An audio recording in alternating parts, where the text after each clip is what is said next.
She's only 27, yet she has trouble controlling her bowels. To prevent her family from seeing, her husband quickly stepped forward, pushed her into the bedroom, locked the door, and held her tightly in his arms. The next day, Su-jin acted as if nothing had happened and smiled as her husband left for work. After hearing this, her husband was slightly startled, then forced a smile and walked out the door. But the moment he closed it, tears streamed down his face. Because just now, his wife had called out her ex-boyfriend's name. This is definitely a must-watch love movie of a lifetime. 270,000 netizens rated it an 8.0. Because it teaches everyone in love to understand cherishing and tolerance. Su-jin is a simple rich second generation. That day, after being deceived out of money and love, she went to a convenience store to buy a can of Coke. But after leaving, she realized it was gone. Helpless, she had to return the same way. As a result, she bumped into a scruffy man at the store entrance. Seeing the Coke in his hand and glancing at the empty cashier's counter, Su-jin seemed to understand something. So, she snatched the Coke and drank it all in one go. Then, she turned around and left coolly. However, when she was about to take the bus home, she suddenly realized her wallet was left at the convenience store. Therefore, she had to return again. When she saw the cashier take out her wallet and Coke from under the counter, Su-jin realized what a foolish mistake she had made earlier. But when she wanted to find the person to apologize, he was already nowhere to be seen. She thought it was just a fleeting awkward encounter, but unexpectedly, their fate was far from over. Since Su-jin was depressed after her breakup, her father, a real estate boss, decided to take her to the construction site for a change of scenery. It was here that she met Jeju again. Jeju is the foreman of this construction site. Although she is serious and responsible in her work, her personality is very stubborn, and she argues with everyone and everything. But she always refuses to be involved. Even the boss has to give her some leeway. Although their first meeting was unpleasant, the second time they only glanced at each other through a car window. Yet Su-jin seemed enchanted, keeping Jeju's scruffy image in her mind. After some time, since the company needed renovation, Su-jin asked her father to help find a carpenter. Unexpectedly, it was Jeju. Their eyes met. Su-jin recalled the awkward scene when they first met, and feeling guilty, she immediately turned away. Then, she quietly hid in a corner, leaving her colleague to negotiate with the other party. However, watching Jeju's back, Su-jin felt she should apologize in person. So, she went to the vending machine and bought a can of Coke. But just as she was about to reach for it, Jeju stepped forward and took it out. Then, right in front of her, he drank it all in one go, burped, and then turned to leave. Thinking about how similar their actions were, Su-jin couldn't help but laugh on her way home. However, as he snapped out of his snack-induced daze and prepared to hail a cab home, a motorcycle-riding thief suddenly appeared and snatched his bag. At that moment, Jeju, who happened to witness everything, immediately opened his car door as the thief rode by. The sudden action left the thief unable to avoid it, causing him and his bike to spin 360 degrees in the air before crashing hard onto the ground. Perhaps it was true that bad things last 1,000 years, as the thief not only survived the fall but also got up unscathed and fled the scene. But Su-jin's bag wasn't so lucky. Fortunately, Jeju, who appeared rough but was actually quite skillful, quickly repaired the bag. Not only that, to ensure Su-jin's safety, Jeju decided to escort her home. However, since the car door was knocked off and the windshield shattered, they caught quite a bit of wind along the way, drawing the attention of many onlookers. As the wind blew harder, making it difficult to keep their eyes open, Jeju had to put on goggles, while Su-jin donned an incredibly ugly helmet. Yet, she didn't mind at all and even felt very happy because she had fallen for this man who appeared rough on the outside but was soft on the inside. In the days that followed, Jeju was busy working on the construction site, while Su-jin would put on beautiful makeup during her breaks, pretending to run into him by chance. One evening, she brought 3 of her best friends to the food stall where Jeju was eating. Initially, she thought that with their attractive figures, they would surely catch Jeju's attention. But Jeju didn't even look up at them. Helpless, Su-jin had to take the initiative to greet him. As the saying goes, a woman's pursuit of a man is like a thin veil, especially since Jeju already had a good impression of Su-jin. Soon, their eyes were only for each other, completely ignoring the presence of their friends, and their friends were very understanding too. Not long after, they sensibly left, finally welcoming some alone time. Later, Jeju poured a glass of soju for Su-jin and, slightly tipsy, said, "Once we finish this drink, we're committed. Otherwise, we'll go our separate ways and never meet again." Upon hearing this, Su-jin immediately picked up a glass and drank it all in one go. Right after, Jeju leaned in, and just like that, they confirmed their relationship. Like all couples in love, they started spending every day together, strolling the streets as if no one else existed, being intimate in their room, playing baseball closely, and relaxing with games. When Jeju decided to take the architect exam, Su-jin, a fashion designer, not only made a suit for her but also waited from sunrise to sunset on the exam day, just so Jeju could feel the warmth of someone waiting for her when she walked out of the exam hall. Jeju's love, though not flashy, was hidden in every act of understanding and care. When Su-jin was unhappy, she would patiently comfort her, confessing her past with an ex. she would get jealous, but more often, she felt heartache. Moreover, ever since the second time she met Su-jin, she began carving Su-jin's face out of wood, yet was too shy to let her know. As their relationship deepened, Su-jin started thinking about marriage. However, Jeju hesitated, not because she didn't want to commit, but because she felt their social status gap was too wide. Even if they impulsively married, once the passion faded, conflicts would surely arise. If the ending was destined to be tragic, it might be better to stop it from the start. However, Su-jin was very optimistic, always believing that love could overcome any obstacle. So, even though Jeju disagreed, she secretly arranged a meeting with her parents. But faced with the tense atmosphere, she couldn't handle the pressure and excused herself to the restroom to escape. Left behind, Jeju faced a barrage of questions. When they learned he was an orphan raised without parental guidance, Su-jin's father not only disapproved of the marriage but also forbade them from continuing their relationship. Even though Jeju had anticipated this outcome, his heart still felt like it was pierced by a red-hot needle, causing intense pain. At that moment, a commotion was heard outside. When Jeju went out, he found Su-jin had fainted in the heavy rain. After the doctor's examination, it was confirmed that Su-jin had only fainted due to excessive stress. A good night's sleep would restore her health. Seeing Su-jin wake up and immediately hug Jae-soo tightly, and recalling how Jae-soo carried Su-jin to the hospital in the pouring rain last night, her father changed his previous attitude and decided to bless the loving couple. Soon, Su-jin put up her long hair, donned a wedding dress, and with the blessings of family and friends, she and Jae-soo started their own little family. Jae-soo also successfully passed the exam and became a real architect. After marriage, their life remained sweet as ever, and their careers were going smoothly. Moreover, Jae-soo planned to personally renovate and build a house in a picturesque location. Then, they could face the sea and enjoy the blooming spring. However, things didn't go as planned. One day, Jeju's long-lost mother, who was a drug addict, suddenly showed up asking for money. It turned out that Jae-soo wasn't an orphan but was abandoned at a young age. Without any adult support, she endured humiliation and scolding from a young age, which made her lack a sense of security and extremely pessimistic about intimate relationships. If she hadn't met Su-jin, she might have lived her whole life in a closed shell. To resolve the mother-daughter conflict, Su-jin advised Jae-soo to let go of her hatred and use the money meant for building the house to pay off her mother's debts.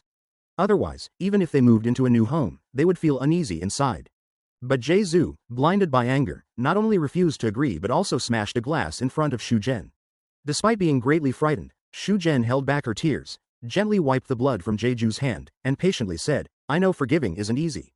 I also know you've endured a lot of pain. But the heart is only so big. If it's filled with hatred, how can it feel love? I'm not asking you to forgive others. I just hope you can truly let go of the past and move forward with me without hatred."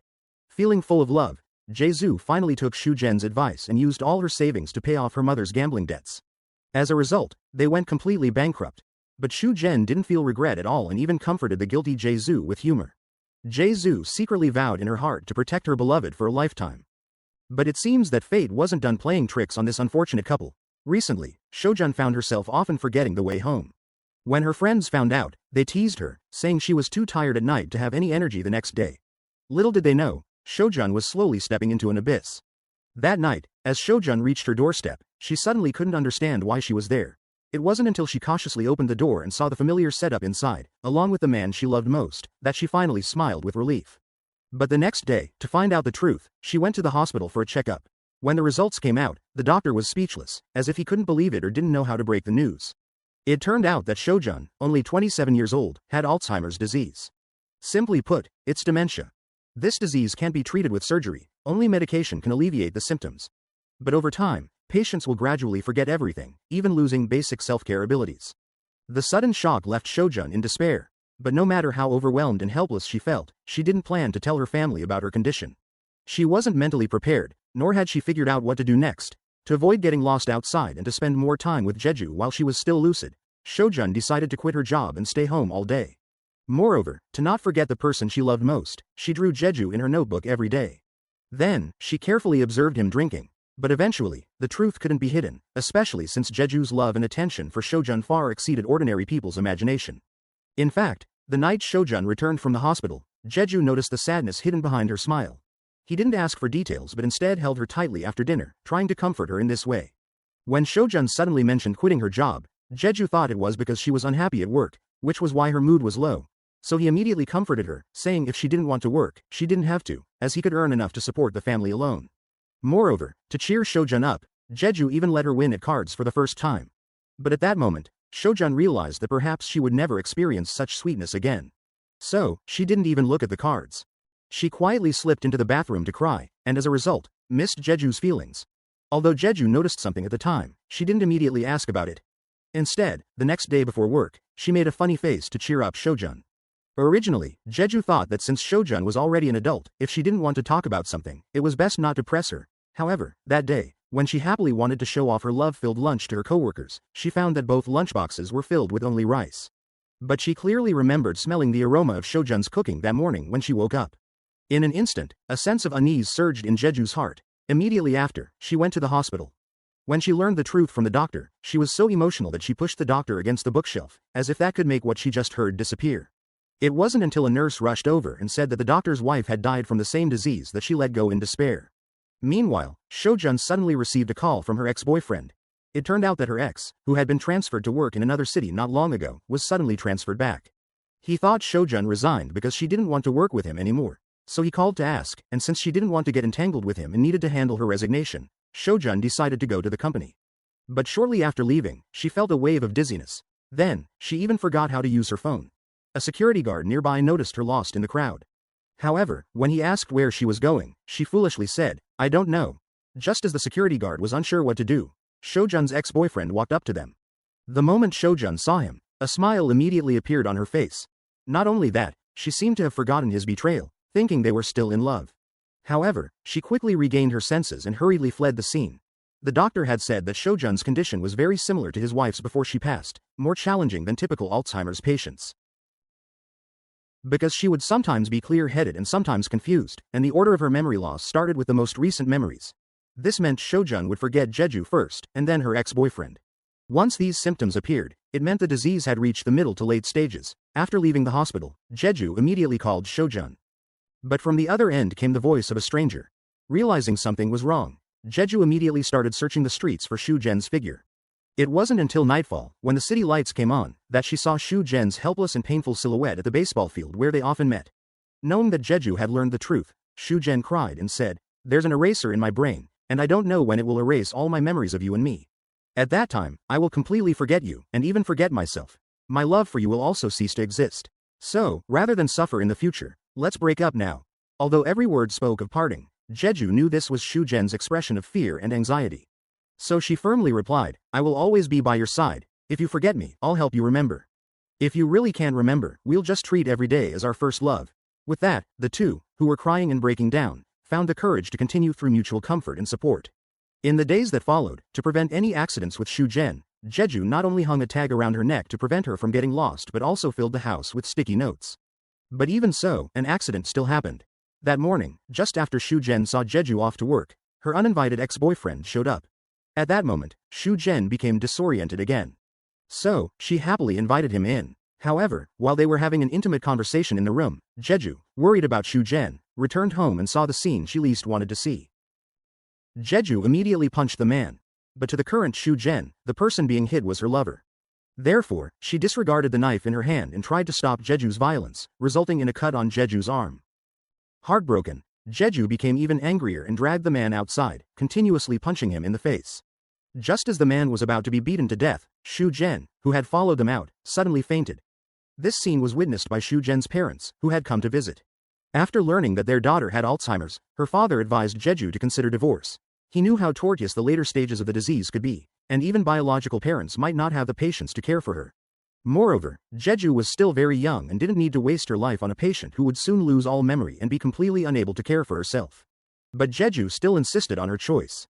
At this moment, the awakened Seo-jun came out, but due to her worsening condition, she could no longer control her bodily functions.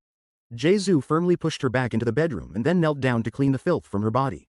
Seo-jun, like an unfeeling puppet, blankly pointed at Jeju's arm and asked, "Why are you injured here?" Meanwhile, outside the door, her mother was crying out Seo-jun's name hoarsely, while inside the bedroom, Jeju was silently weeping. After sending her parents away, Jeju went to the basement and worked overnight to build a model house, which he showed to Seo-jun the next day. He wanted to finalize the design of their future home according to Seo-jun's preferences while she still had some time. Originally, this home should have been built when they first got married, but a sudden misfortune left him bankrupt. At that time, Jeju thought he at least had time to accumulate enough wealth again. But now, she doesn't even have time, because Seo-jun has forgotten about her existence, and only love for her ex-boyfriend remains in her heart. Even though he had mentally prepared himself, when Su-jin looked into his eyes and affectionately called out her ex-boyfriend's name, saying, "I like you." With love, Jae-soo couldn't help but cry. Moreover, she began to wonder who Su-jin truly loved the most, herself or her ex. She quickly got her answer. That night, when she returned home from work, she found the room empty, with only a hastily folded farewell letter lying quietly on the table. It turned out that by observing the sticky notes and photos in the room, Su-jin remembered the little things with Jae-soo: their first encounter at a convenience store, their first kiss on the street, their legal marriage, Jae-joo's endless love for her, and even the name she mistakenly called in the morning. Since falling ill, Su-jin's greatest fear was hurting Jae-soo, and now she had emotionally wounded him deeply.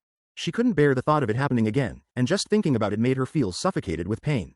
So, in a moment of clarity, she wrote this farewell letter. "I'm sorry, my dearest Jae-soo. Will you cry when you see this letter?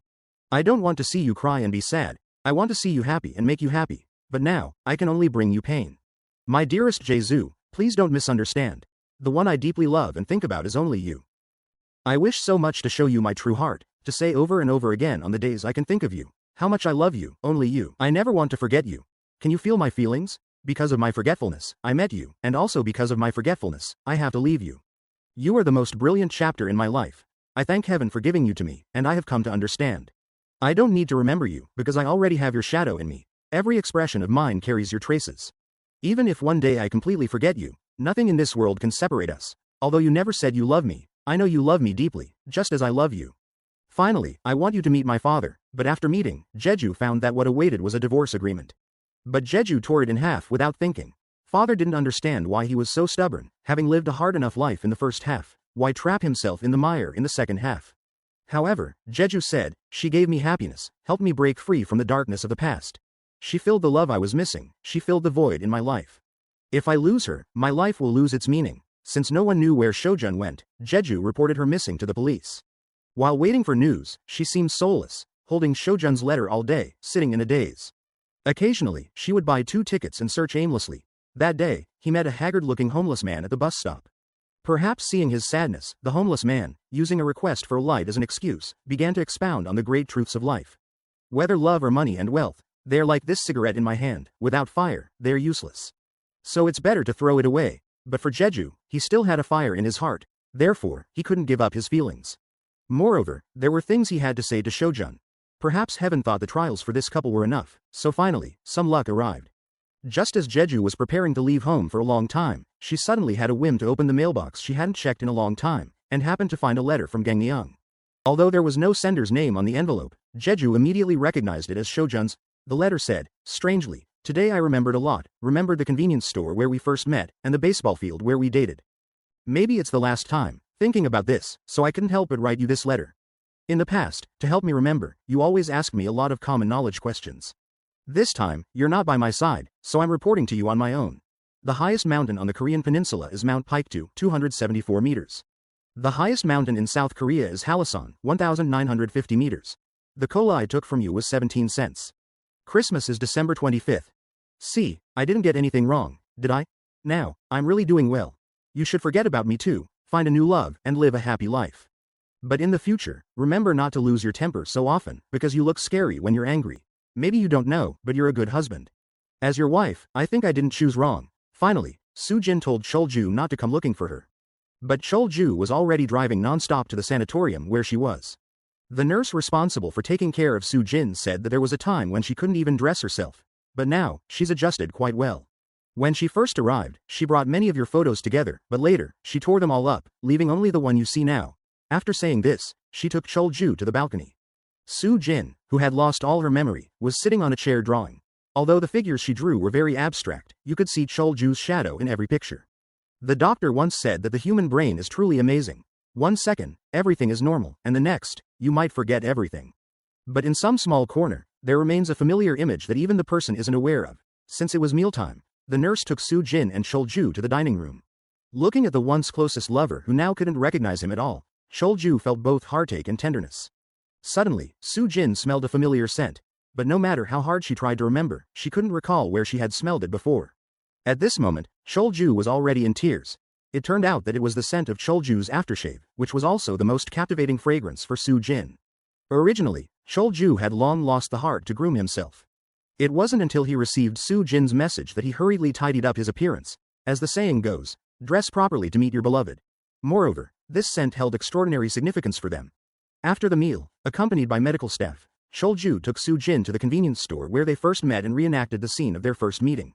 Because of what just happened, she realized that familiar people and things are more helpful for Su-jin's recovery.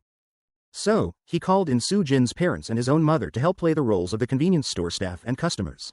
As expected, although she couldn't recognize her closest relatives, Su-jin was clearly touched deep inside, which is why her eyes welled up with tears. In the days that followed, Su-jin remained the same.